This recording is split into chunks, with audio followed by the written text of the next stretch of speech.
بسم اللہ الرحمن الرحیم، السلام علیکم۔ تو یہ کیا ہے، آج کا جو ہمارا ٹاپک ہے وہ ہے پازیٹیو فیڈ بیک میکینزم۔ اچھا جی، کیونکہ نگیٹو فیڈ بیک میکینزم میں پچھلے لیکچر میں پڑھا چکا ہوں، لیکچر نمبر 3 کے اندر۔ یہ کیس کے ٹاپک ہے، یہ چیپٹر ہیمیوسٹاسس سیکنڈ بایو کے یہ سارے لیکچر سیریز سٹارٹ ہوئے ہیں۔ پچھلے لیکچر میں ہم لوگوں نے negative feedback mechanism detail سے دیکھا تھا۔ یہ ان کا ایک چھوٹا سا ایگزامپل تھا جس کو میں پہلے ہی سے پڑھا چکا ہوں لیکچر نمبر 3 کے اندر۔ تو ہم لوگ فوراً یہاں سے سٹارٹ لیں گے کیونکہ یہ ہم لوگوں سے رہ چکا تھا، تو اس لیے ہم لوگ اس لیکچر کے اندر پازیٹیو فیڈ بیک میکینزم کو ڈیٹیل میں کور کریں گے، اور ان سارے ایگزامپل سارے چیزیں میں آپ لوگوں کو 1 بائی 1 پڑھاؤں گا بھی اور سمجھاؤں گا بھی۔ تو اچھا، تو آئیے فوراً سٹارٹ لیتے ہیں ٹائم کو ویسٹ کیے بغیر۔ اچھا، تو پہلے یہ چیز سمجھ لیں کہ پازیٹیو فیڈ بیک میکینزم ہوتا کیا ہے۔ میں یہاں پر شارٹ لین کے لیے پی ایف ایم لکھوں گا کیونکہ بار بار یہ نام بہت زیادہ سپیس لیتا ہے، ٹائم ضائع کرتا ہے۔ یعنی پی ایف ایم سے میرا مطلب ہوگا پازیٹیو فیڈ بیک میکینزم۔ ان کا ڈیفینیشن کچھ اس طرح ہے کہ the type of feedback mechanism in which change is amplified in its direction. یعنی اس کا مطلب یہ ہے کہ میکینزم فیڈ بیک میکینزم کا ایک ایسا ٹائپ جس میں کیا ہو، جس میں جس ڈائریکشن میں چینجز تبدیلی ہو رہی ہے، چاہے ابو نارمل ہو یا بیلو نارمل سٹیٹ ہو، یہ چینجز اسی ہی ڈائریکشن میں ایمپلیفائڈ ہوتی رہتی ہے، انکریز ہوتی رہتی ہے۔ ان کو اپوزٹ رسپانس نہیں ملتا بلکہ سیم ڈائریکشن میں رسپانس مل جاتا ہے ہماری باڈی کی طرف سے، اسی لیے یہ پازیٹیو رسپانس ملا، ان کو اپوزٹ نہیں ملا۔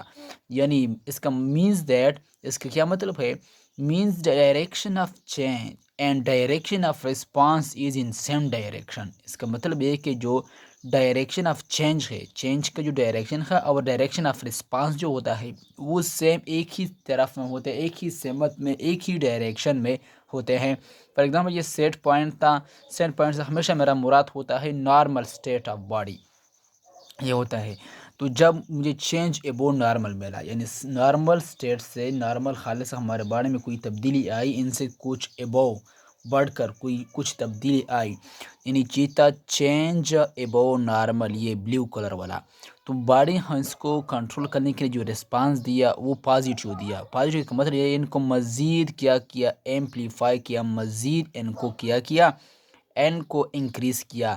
یہ بلیک کلر کی جتنے بھی رسپانسز میرے یہ کیا تھے، یہ رسپانسز یہ پازیٹیو تھے، اسی کی ڈائریکشن میں تھے، سیم ڈائریکشن میں تھے، اپوزٹ نہیں تھے۔ میں نے نیگیٹو فیڈ بیک میکینزم میں آپ لوگوں کو پڑھایا تھا کہ وہ نیگیٹو تھے، کنٹرول کرنے کے لیے ان کو رسپانس اپوزٹ ملتا تھا نیگیٹو میں، ان کو واپس نارمل حالت میں لانے کے لیے، لیکن یہاں پر اس طرح نہیں ہوتا۔ لیکن ان کے کچھ ٹائپ ہے، وہاں پر آپ لوگوں کو پتہ چل جائے گا کہ کیا یہ پازیٹیو فیڈ بیک میکینزم ہمارے ہیومن باڈی کے لیے یوزفل ہے یا ہارمفل ہے، یعنی مفید ہے یا نقصان دہ ہے، یہ آپ لوگوں کو میں ایگزامپل کے ذریعے سے سمجھاؤں گا۔ تو اسی لیے یہاں پر کیا ہے، جو پازیٹیو فیڈ بیک ہوتا ہے یہ انوالوز ہوتا ہے، کس پر involves a change in some variable that triggers mechanism that amplify اور increases rather than reverse the change. اس کا مطلب یہ ہے کہ جو پازیٹیو فیڈ بیک ہوتا ہے یہ انوالو ہوتا ہے کس کے اوپر، یہ کچھ ویریبلس کے اوپر، ان کو کیا کہتا ہے، یہ ان کے اوپر چینجز لاتا رہتا ہے جو کہ خاص میکینزمز کے کار کو ٹریگر کرتے ہیں، معلوم کرتے ہیں، بجائے اس کے کہ اس کو ریورس ڈائریکشن میں کیا کرے، ایمپلیفائی کرے، کیا کرے، انکریز کر لے۔ ریورس ڈائریکشن کے بجائے یہ ان کو ایمپلیفائی کرتا ہے اسی سیم ویریبلس کو ان دی سیم ڈائریکشن میں۔ تو اس لیے یہ ہمارے لیے یوزفل بھی ہو سکتے ہیں اور ہارمفل بھی ہو سکتے ہیں۔ پہلے ہم دیکھیں گے کہ ہمارے لیے یوزفل کے ایگزامپل کون سے ہیں، ہارمفل کے ایگزامپل کس طرح ہے۔ تو یہ کیا ہے، دو طرح کے ہو سکتے ہیں، ایک ہے یوزفل پازیٹیو فیڈ بیک، دوسرا ہوتا ہے ہارمفل پازیٹیو فیڈ بیک۔